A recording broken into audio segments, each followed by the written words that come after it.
Earlier, we told you about a new plan announced today by the survivors of the Parkland school shooting to deal with gun violence in the U.S. There are several key points they're looking at under different categories of concern. Our Phil Buck has been digging into the plan for us today. What are the major takeaways, Phil? Well, I think there are a few, Carolina. I mean, there's a lot to break down in here, frankly. I'll get to all of that in just a second. First, though, I want you to take a look at the subtitle that they have for this. Of course, it's called A Peace Plan for a Safer America, created by survivors so you don't have to be one. I mean, clearly the March for Our Lives leaders are pointing to their experience at Parkland to boost their cred on this topic. And in terms of what's actually in this plan, let me just say this. It is aggressive. As the U.S. grapples with how to confront gun violence, the students from Marjory Stoneman Douglas High School in Parkland, Florida, who started the March for Our Lives movement, have added their 2 cents to the conversation. The group has published its Peace Plan for a Safer America, which uses the acronym CHA.N.G.E to outline its six-pronged approach to address the issue. C stands for Change the Standards of Gun Ownership by establishing a national gun licensing and registry system, banning assault weapons and high-capacity magazines, enacting so-called red flag laws, and implementing a national gun buyback program. H stands for Halve the rate of gun deaths in 10 years, a goal that includes declaring a national gun violence emergency.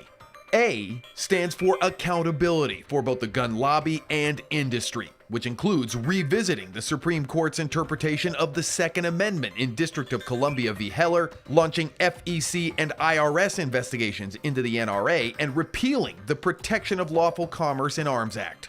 N stands for Name a Director of Gun Violence Prevention who would report directly to the president and oversee funding for research on gun violence prevention.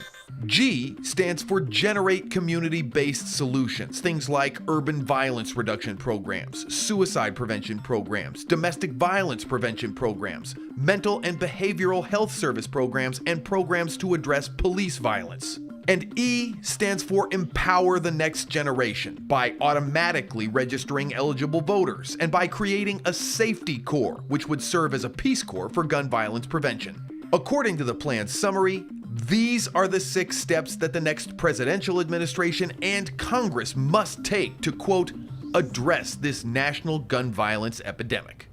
And Phil, obviously it takes a lot of work to get all these different agencies and people together to try and come up with this sort of plan. What has the response been like?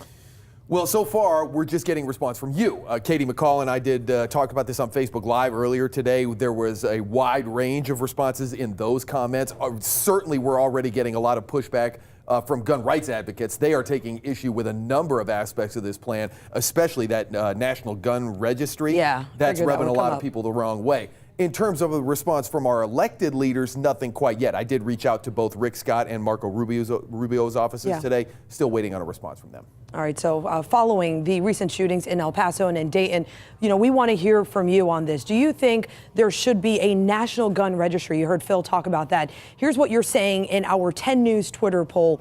69% of you say yes, there should be a registry, and then the remaining saying no. It's something that obviously is up for debate. That plan was certainly detailed, and of course you can continue to vote in our Twitter poll.